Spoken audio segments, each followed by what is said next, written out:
안녕하세요. 숫자로 밥 벌어 먹고 사는 재무팀 밥대리입니다. 오늘은 제가 경험했던 외국계 기업에 대한 내용을 주제로 영상을 준비했어요. 들어가기 앞서서 이 영상에서 제가 드리는 말씀은 절대로 답이 아니고 객관적인 정보가 아니며 경험을 통해서 알게 된 외국계 기업에 대한 점들을 공유 드리는 부분임을 참고하셨으면 좋겠습니다. 제 영상뿐만 아니라 다른 분들의 경험담이나 다른 정보까지 같이 참고하셔서 취업 준비나 이직 준비를 하셨으면 좋겠어요. 참고로 저는 외국계 기업에서 약 1년 반 정도의 시간 동안 근무를 했었고요. 한 5년 정도 국내 상장사 중견기업에서 근무를 하다가 이제 회사를 때려치우고 뭔가 새로운 걸 하고 싶었어요. 그래서 사실 캐나다로 건너가서 한 6개월 남짓 되는 시간 동안 어학연수를 했었고 영어를 배우고 더 큰 세계를 보면서 와 정말 내가 영어도 배우고 어학연수도 했으니까 내가 재무회계라는 나의 경력을 살려서 외국계 기업에서 영어도 쓰고 회계도 사용하고 모든 것을 살려봐야겠다 해서 세운 게 외국계 기업의 재무회계팀원으로의 취직이었어요. 결국에는 제가 1년 반이라는 경력만 가지고 있는 걸 보면 뭐 포기했다고 봐야 되겠지요? 무튼 저는 1년 반이라는 시간 동안 제가 느끼고 경험하고 애로사항이 있었던 것들을 여러분들께 공유를 드리고 싶습니다. 제 영상을 시청해주시는 분들에게 진짜 조금이나마 도움될 만한 내용들은 제가 최대한 정리해서 공유해드릴 거예요. 그럼 외국계 기업의 특징에 대해서 한번 알아볼까요?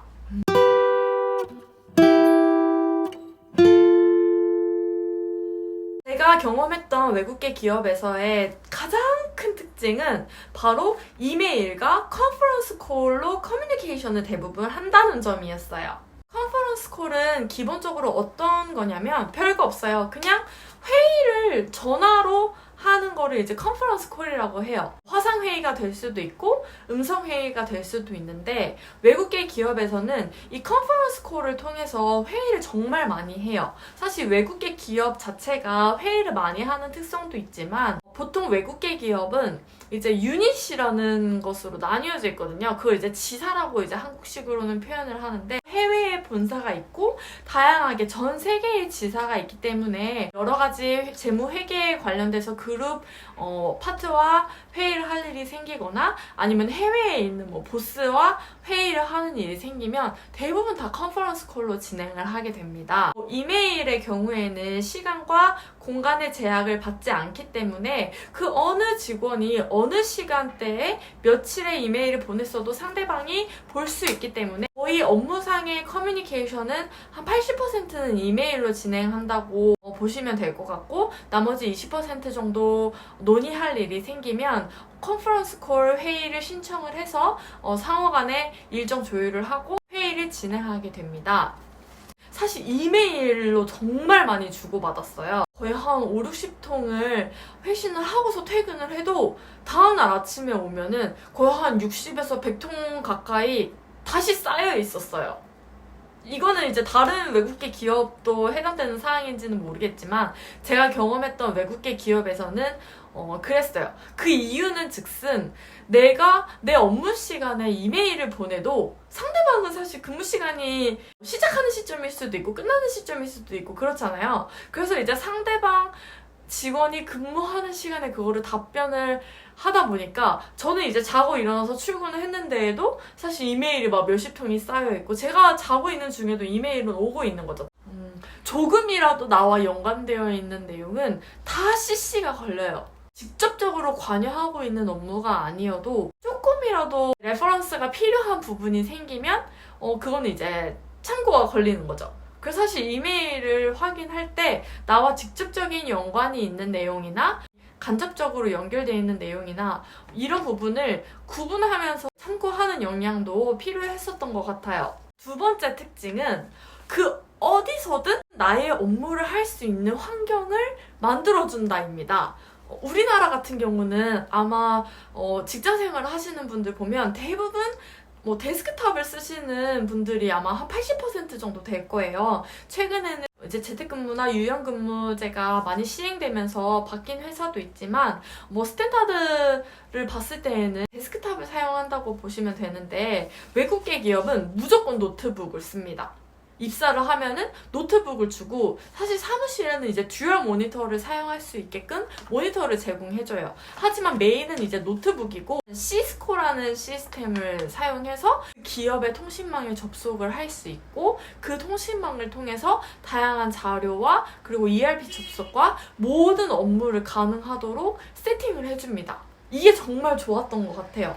그래서 내가 만약에 해외에 출장을 갈 일이 있거나 아니면 국내에 이제 다른 지점에 출장을 갈 일이 생겨도 노트북 하나만 들고 가면은 내가 모든 것을 사용할 수 있다는 점이 외국계 기업의 특징인 것 같아요. 재무회계 분야는 사실 ERP를 쓰려면 정말 큰 용량이 필요한데 사실 집에 있는 데스크탑에 ERP를 설치하는 것도 아니잖아요. 그래서 재무회계는 어떻게 보면은 재택근무를 하기가 굉장히 어려운 환경인데 외국계 기업에서 근무를 하게 되면 이제 재택근무를 할 수 있는 환경이 조성이 된다는 거죠. 이것도 물론 양날의 검이겠죠? 집에서 야근을 하게 될 수도 있으니까요. 그리고 세 번째 특징은 바로 재무제표가 2개가 나온다는 점이었어요. 우리나라 기업 같은 경우도 재무제표가 2개가 나오는 케이스가 있죠. 보통 연결 결산을 하는 경우에 이제 재무제표가 2가지로 나오는데 외국계 기업에서 근무를 하게 되면 K-GAAP 재무제표와 그리고 국제회계기준 IFRS 재무제표가 이렇게 2가지가 나오게 됩니다. 그래서 제가 근무했던 외국계 기업에서는 먼저 K-GAP을 적용한 재무제표로 결산을 하고 그 재무제표를 활용해서 국제회계 기준에 맞게 다시 재무제표 양식을 수정하는 그런 식으로의 결산을 진행을 했었어요.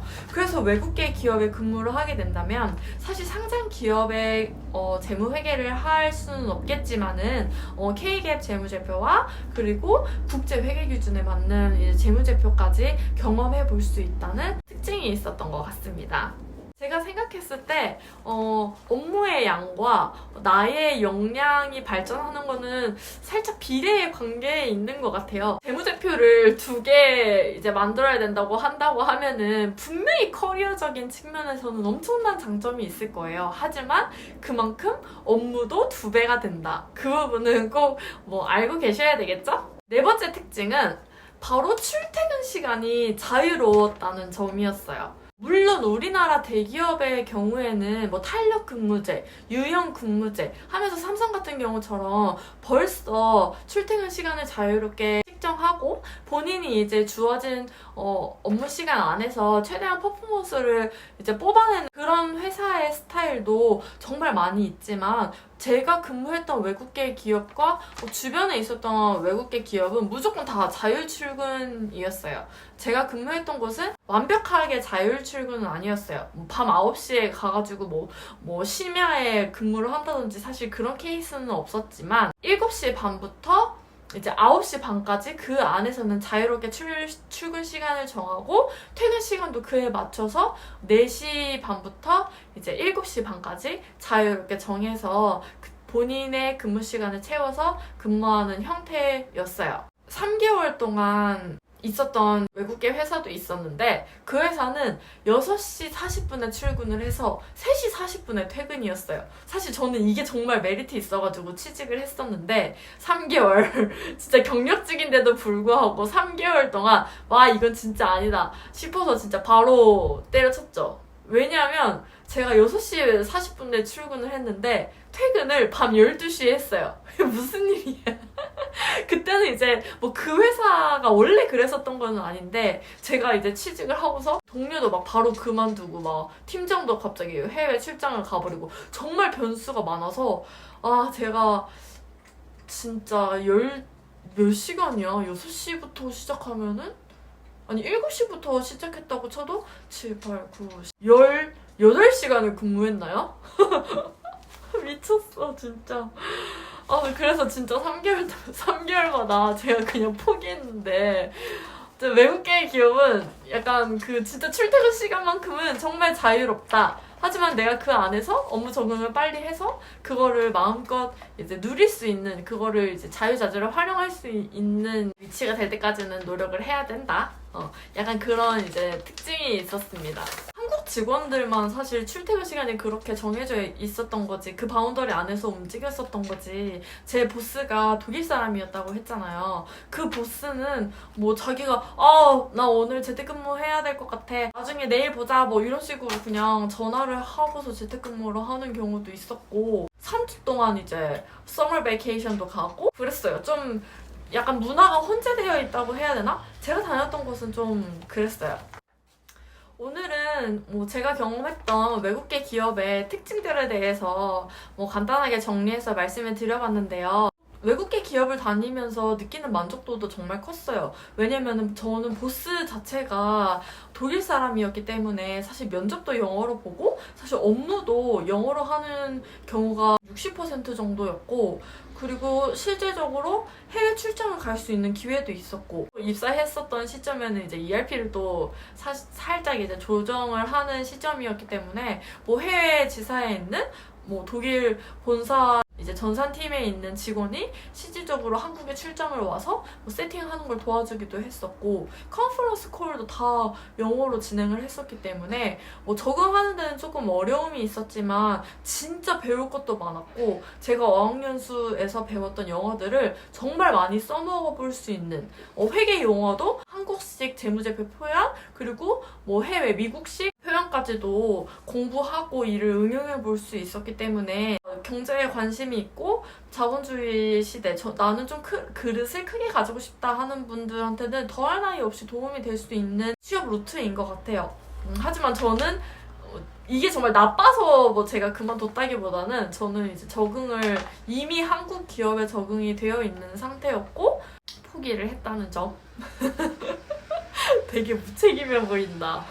아무튼 정말 외국계 기업도 정말 좋은 점이 많고 이제 특징 정도로 마무리를 했지만 꿈이 있으신 분들은 정말 철저하게 준비하고 이런 특징과 문화적인 차이 그리고 그 외국계 기업마다 가지는 기업 문화 이런 거를 잘 파악하셔서 공부하고 준비하셨으면 좋겠어요. 오늘도 제 영상 봐주셔서 정말 너무너무 감사드리고 제 영상이 조금이라도 도움이 되셨다면 구독, 좋아요 꼭 눌러주셨으면 좋겠습니다. 감사합니다.